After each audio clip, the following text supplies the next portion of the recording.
Hello guys, welcome back to my YouTube channel. രാവിലെ എണീറ്റു fresh ആവാൻ വേണ്ടി പള്ളിയിക്കാൻ പോവുകയാണ്. അത് കഴിഞ്ഞിട്ട് നേരെ വാതിൽ തുറന്ന് പപ്പീനെയും സ്നാബിനെയും കാണാൻ പോയി. പപ്പി സിറ്റ് ഔട്ടിലുണ്ടായിരുന്നു, സ്നാബി പുറത്ത് കെട്ടിയിട്ടേക്ക് വരുന്നു. അവൾക്കല്ല അവൻ എത്ര തൊടൽ വാങ്ങിക്കൊടുത്താലും എപ്പോഴും കൊണ്ട് കളയും. ഇപ്പോൾ ഷോളില്ല, ഇപ്പോൾ ഇരിക്കുന്നത് ഷോള് കഴിഞ്ഞ് കഴിഞ്ഞാൽ ഒന്നുമില്ലാതെ നടക്കും. ഈ നാടൻ പൂച്ചകളെ എന്തിനാണ് കെട്ടിയിട്ടേക്കുന്നതെന്ന് എല്ലാവരും ചോദിക്കാറുണ്ട്. എന്നാൽ ഞങ്ങളിവിടെ കെട്ടിയിടും, ബിക്കോസ് ഇവിടെ കുറേ പൂച്ചയുണ്ട് ഇതേപോലെ. കൺഫ്യൂഷൻ. അവൾക്ക് ഒരു ബാൻഡ് ഉണ്ടായിരുന്നു, അതും കൊണ്ട് കളഞ്ഞായിരുന്നു. കൊണ്ട് കളയാണോ അതോ ആരും എടുത്തുകൊണ്ട് പോവാണോ എന്നൊന്നും മനസ്സിലാവുന്നില്ല. അത് കഴിഞ്ഞിട്ട് കുറച്ച് നേരം ഞാൻ അവിടെ വെളിയിൽ നിന്നിട്ട് പിന്നെ ചേച്ചി വേറെ റെഡിയാവും, നമുക്ക് കുറച്ച് സ്ഥലത്ത് പോകാനുണ്ടെന്ന് പറയും. അങ്ങനെ റെഡിയായി. എവിടെയൊന്നും ഞാൻ ചോദിച്ചിട്ടില്ല. ഇറങ്ങി വണ്ടി എടുത്തു, നേരെ രാമചന്ദ്രയെ വിട്ടു. അവൾക്കെന്തോ ക്രിസ്മസ് സെലിബ്രേഷൻ ഒരു ഡ്രസ്സ് എടുക്കണമായിരുന്നു. അപ്പം അവൾ വിചാരിച്ചേക്കുന്ന ഒരു ഡ്രസ്സുണ്ട്, അതിന് പറ്റിയൊന്നും കിട്ടുന്നില്ല. അവസാനം മെറ്റീരിയൽ എടുക്കാൻ വേണ്ടി പോയി. രാമചന്ദ്രയിൽ അതുമില്ല. നേരെ അവിടെ നിന്ന് ഇറങ്ങി ട്രെൻഡ്സിലോട്ട് പോയി. ട്രെൻഡ്സിലാണെങ്കിൽ ഒരു ഫ്രോക്കാണ് നോക്കുന്നത്, ബട്ട് ഡിസൈനൊന്നും വേണ്ട, ഒരു സിമ്പിൾ ഡ്രസ്സാണ് വേണ്ട.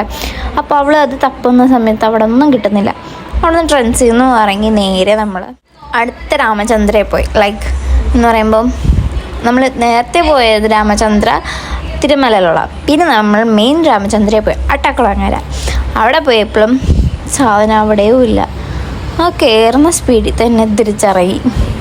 എന്ന് പറയുമ്പം അവിടെ കുറച്ച് നേരം കറങ്ങി തിരിഞ്ഞ എന്തെങ്കിലുമൊക്കെ നോക്കി കുറേ ഞാനൊരു 2-3 മാസമായി, 2-3 മാസമല്ല കുറേ മാസമായി രാമചന്ദ്ര കയറിയിട്ട്. പിന്നെ ഞാൻ അവിടെ നിന്ന് കറങ്ങി നിന്നു. പിന്നെ ഈ രാമചന്ദ്ര ആണെങ്കിൽ ഒടുക്കത്ത് തിരക്കും. അതും മൺഡേയാണ് നമ്മൾ പോയത്, എന്നിട്ട് ഭയങ്കര തിരക്ക്.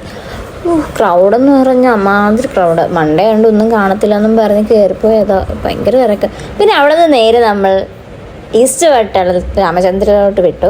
അവിടെ പോയപ്പോൾ ഫസ്റ്റ് രാമചന്ദ്ര കയറി. അവിടെ മെറ്റീരിയൽ ഇല്ല, അപ്പുറത്തെ ഓപ്പോസിറ്റിലുള്ള രാമചന്ദ്രയിലാണ് മെറ്റീരിയൽസ് ഉള്ളതെന്ന് പറഞ്ഞു. പിന്നെ അവിടെ പോയി അവസാനം നോക്കി അവൾക്ക് പറ്റിയ ഒരു മെറ്റീരിയൽ എടുത്തു. ഒരു സാറ്റിൻ്റെതാണ് നോക്കാൻ പോയെന്ന് പറഞ്ഞാൽ അല്ല, വേറെ ഏതോ ആണ് എടുക്കാൻ പോയത്. ബട്ട് ഉള്ളത് എടുത്തുകൊണ്ടിങ്ങ് വന്നു. പിന്നെ അവിടെ നിന്ന് നേരെ വാങ്ങി ഒരു ദേവൻസ് ഒരു ജ്യൂസ് കടയിൽ കയറി. ഞാൻ അവിടെ ഒരു 2-3 പ്രാവശ്യം പോയിട്ടുണ്ട്. അവിടുത്തെ റോയൽ ഫലൂഡ വാവ് ആണ് എന്ന് പറയുമ്പം ഒരു വേർത്താണ്. 160 ആണ് അതിൻ്റെ റേറ്റ്. ബട്ട് 2-3 പേർക്ക് കഴിക്കാൻ പറ്റും. നല്ല വേർത്താണ്, പൈസയ്ക്ക് ഭയങ്കര വേർത്താണ്.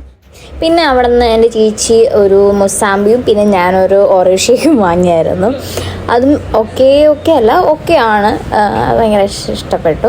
പിന്നെ അവിടെ നിന്ന് നേരെ നമ്മൾ രാമചന്ദ്രയുടെ സാൻഡിൽസൊക്കെ ഉള്ള ഷോപ്പിൽ കയറി, ഫുഡ് വെയർസ് കയറിയിട്ട് ചുമ്മാ കയറി നോക്കിയിട്ട് എനിക്കൊരു സാൻഡിൽ വാങ്ങാൻ കയറിയതാണ്. ബട്ട് എനിക്കൊന്നും ഇഷ്ടപ്പെട്ടില്ല. പിന്നെ അവിടെ നിന്ന് ഇറങ്ങി പിന്നെ നേരെ ഓപ്പോസിറ്റിലുള്ള ഒരു ക്രിസ്മസ് ഡെക്കോറിൻ്റെ ഒരു കട ഉണ്ടായിരുന്നു. ആ കടയിൽ കയറി കുറച്ച് ഡെക്കോറിങ് വാങ്ങി പിന്നെ അവിടെ നിന്ന് നേരെ വീട്ടിലോട്ട് വെച്ച് വിട്ടു. ഇന്നത്തെ വീഡിയോ ഇത്രയേ ഉള്ളൂ. ബൈ.